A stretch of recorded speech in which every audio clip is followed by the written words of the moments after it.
Hi guys, ನಾನು ನಿಮ್ಮ fitness Murali. So welcome back to my YouTube channel. ತುಂಬ ದಿನದಿಂದ ವೀಡಿಯೋ ಮಾಡೋಕ್ಕಾಗಲಿಲ್ಲ, ಕಾರಣಾಂತರಗಳಿಂದ ಮಾಡೋಕ್ಕಾಗಲಿಲ್ಲ. ಹಾಯ್ ಗಾಯ್ಸ್, ನಾನು ನಿಮ್ಮ fitness Murali. So welcome back to my YouTube channel. ತುಂಬ ದಿನದಿಂದ ವೀಡಿಯೋ ಮಾಡೋಕ್ಕಾಗಲಿಲ್ಲ, ಕಾರಣಾಂತರಗಳಿಂದ ಮಾಡೋಕ್ಕಾಗಲಿಲ್ಲ. ಸೊ ಇನ್ಮೇಲೆ ವೀಡಿಯೋನ ಕಂಟಿನ್ಯೂ ಮಾಡ್ತೀನಿ. ಇವಾಗ ನಾನು ವೀಡಿಯೋ ಮಾಡ್ತಿರೋ ಉದ್ದೇಶ ಏನಪ್ಪ ಅಂದರೆ, ನಂದು ಶಿವಮೊಗ್ಗದಲ್ಲಿ ರೀಸೆಂಟಾಗಿ ಕಾಂಪಿಟೇಷನ್ ಆಯಿತು, body building competition state level. So ಅದನ್ನು ಎಲ್ಲ ವೀಡಿಯೋನ ನಾನು ಅಷ್ಟು ವೀಡಿಯೋನ ಯೂಟ್ಯೂಬಲ್ಲಿ ಅಪ್ಲೋಡ್ ಮಾಡ್ತಾ ಹೋಗ್ತೀನಿ. ಸೊ ನೀವು ನೋಡಿ, ಲೈಕ್ ಮಾಡಿ, ಶೇರ್ ಮಾಡಿ, ಕಮೆಂಟ್ ಮಾಡಿ, ಮತ್ತು ನನ್ನ ಯೂಟ್ಯೂಬ್ ಚಾನಲ್ನ ಸಬ್ಸ್ಕ್ರೈಬ್ ಮಾಡಿ ಅಂತ ಹೇಳ್ತೀನಿ. ಯೂಸ್ಫುಲ್ ಆಗಿರುವಂಥ ಫಿಟ್ನೆಸ್ ರಿಲೇಟೆಡ್ ಮತ್ತು ಬಾಡಿ ಬಿಲ್ಡಿಂಗ್ ರಿಲೇಟೆಡ್ ವೀಡಿಯೋಗಳನ್ನ ಎಲ್ಲ ಅಪ್ಲೋಡ್ ಮಾಡ್ತಾ ಹೋಗ್ತೀನಿ day by day.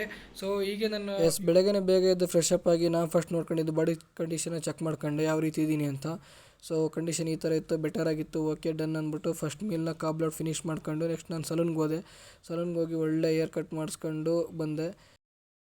Next fresh up ಆಗಿಬಿಟ್ಟು ನಾನು ನಂಬುವಂಥ ದೇವರು ಶ್ರೀ ಗುಡ್ಡದ ಮಲ್ಲೇಶ್ವರ ಸ್ವಾಮಿ ದೇವಸ್ಥಾನಕ್ಕೆ ಹೋಗಿ ಪ್ರಸಾದ ತಗೊಂಡು ದರ್ಶನ ಮಾಡ್ಕೊಂಡು ಬಂದೆ.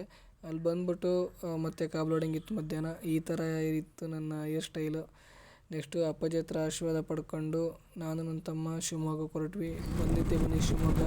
ಹೆವಿ ಮಳೆ ಬರ್ತಾಯಿತ್ತು, ಸ್ವಲ್ಪ ನಿಂತ್ಕೊಂಡು ಆಮೇಲೆ ಮತ್ತೆ ಕಾಂಪಿಟೇಷನ್ ಇರೋ ಜಾಗಕ್ಕೆ ಬಂದ್ವಿ. ಕಾಂಪಿಟೇಷನ್ ಇರೋ ಜಾಗ ಕುವೆಂಪುರಂ ಮಂದಿರ. ಅಲ್ಲಿ ಬಂದ್ಬಿಟ್ಟು ಪಕ್ಕದಲ್ಲಿ ವೇಯಿಂಗ್ ಕೊಡೋ ಜಾಗ ಇತ್ತು, ವೇಯಿಂಗ್ ಕೊಡೋಕೆ ಹೋದ್ವಿ ನಾನು ನನ್ನ ತಮ್ಮ.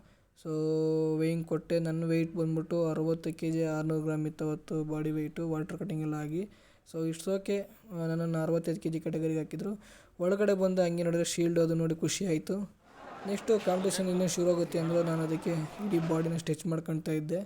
ಯಾಕೆಂದರೆ ನನಗೆ ಕ್ರಾಂಪ್ ಆಗೋದು ಸ್ವಲ್ಪ ಜಾಸ್ತಿ, ಬೇಸಿಕಲಿ ಇನ್ಸ್ಟಿಂಕ್ಟ್ ತುಂಬ ಕ್ರಾಂಪ್ ಆಗಿಬಿಡುತ್ತೆ. ಸೊ ಹಂಗಾಗಿ ನಾನು ಎಲ್ಲ ಸ್ಟ್ರೆಚ್ ಮಾಡ್ಕೊಂಡೆ. ನೆಕ್ಸ್ಟು ಬಾಡಿ ಪಂಪ್ ಮಾಡೋಕ್ಕೆ ಸ್ಟಾರ್ಟ್ ಮಾಡಿದೆ. ನಾನು ಪುಷಪ್ಪಿಂಗ್ ಸ್ಟಾರ್ಟ್ ಮಾಡ್ಕೊಂಡು ರಿಸ್ಟ್ ಬ್ಯಾಂಡಲ್ಲಿ ಫುಲ್ ಬಾಡಿನ ಪಂಪ್ ಮಾಡ್ಕೊತ ಹೋದೆ. ನಂದು ಟ್ಯಾನಿಂಗ್ ವೀಡಿಯೋ ಇರಲಿಲ್ಲ, ಟ್ಯಾನಿಂಗ್ ಮಾಡಿದ ಮೇಲೆ ವೀಡಿಯೋ ಮಾಡಿದ್ದಾರೆ. ಸೊ ಟ್ಯಾನಿಂಗ್ ಮಾಡಿದ ಮೇಲೆ ಈ ಥರ ಮತ್ತೆ ನಾನು ಪಂಪಿಂಗ್ ಸ್ಟಾರ್ಟ್ ಮಾಡ್ಕೊಂಡೆ. ನೋಡ್ಬೋದು ಈ ಥರ ಕಂಡೀಷನ್ ಬಂತು. ಸೊ ಖುಷಿ ಆಯ್ತು ನನಗೆ. ನೆಕ್ಸ್ಟು ಸ್ಟೇಜ್ ಮೇಲೆ ಹೋದೆ. ತುಂಬ ಜನ ಅಥ್ಲೀಟ್ ಇದ್ದರು, ಹೆವಿ ಇತ್ತು ಕಾಂಪಿಟೇಷನ್ನು, ಟಫ್ ಕಾಂಪಿಟೇಷನ್ ಇತ್ತು. ನಾನು ಚೆನ್ನಾಗಿ ಕಾಂಪೀಟ್ ಮಾಡಿದೆ ಅಂತ ಹೇಳ್ತೀನಿ. ನನಗೆ ಖುಷಿ ಆಯಿತು. ಸ್ಟೇಜ್ ಮೇಲೆ ಎಲ್ಲರೂ ನನಗೆ ಸಪೋರ್ಟ್ ಮಾಡ್ತಾಯಿದ್ರು. ನನ್ನ ಫ್ಯಾಮಿಲಿ, ಫ್ರೆಂಡ್ಸು ತುಂಬ ಸಪೋರ್ಟ್ ಮಾಡಿದರು ನನಗೆ ಸ್ಟೇಜ್ ಮೇಲೆ ಇದ್ದಾಗ. ಇನ್ನೂ ಖುಷಿ ಆಗ್ತಾಯಿತ್ತು. ಅವ್ರು ನನಗೆ ರೆಸ್ಪಾನ್ಸ್ ಮಾಡ್ತಿದ್ದ ರೀತಿ ನೋಡಿ, ಇನ್ನೂ ಚೆನ್ನಾಗಿ ನಾನು ಎಕ್ಸ್ಪೋಸ್ ಮಾಡಬೇಕು ಅಂತ ತುಂಬ ಚೆನ್ನಾಗಿ ಮಾಡ್ತಾ ಹೋದೆ. ಸೊ ನಾನು ಇದರಲ್ಲಿ ಟಾಪ್ 5 ಬಂದೆ. ಮತ್ತು ಟಾಪ್ 5 ಬಂದಿರೋ ವೀಡಿಯೋ ಮಾಡಿರಲಿಲ್ಲ ಇವರು.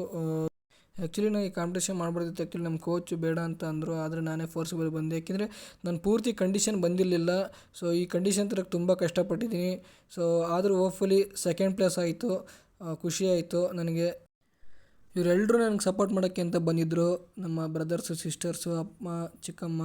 ತುಂಬ ಖುಷಿ ಆಯಿತು. ಇವರು ನಮ್ಮ ಚಿಕ್ಕಮ್ಮ, ಇವರು ತುಂಬ ಸಪೋರ್ಟ್ ಮಾಡ್ತಾರೆ ನನಗೆ. ನಾನು ಇವ್ರಿಗೋಸ್ಕರ ಇದೆಲ್ಲ ಮಾಡ್ತಾ ಇರೋದು. ಇವರೆಲ್ಲರೂ ಬಂದು ನನಗೆ ತುಂಬ ಸಪೋರ್ಟ್ ಮಾಡಿ ಖುಷಿ ಆಯಿತು ನನಗೆ. ಕಾಂಪಿಟೇಷನ್ ಚೆನ್ನಾಗಾಯಿತು.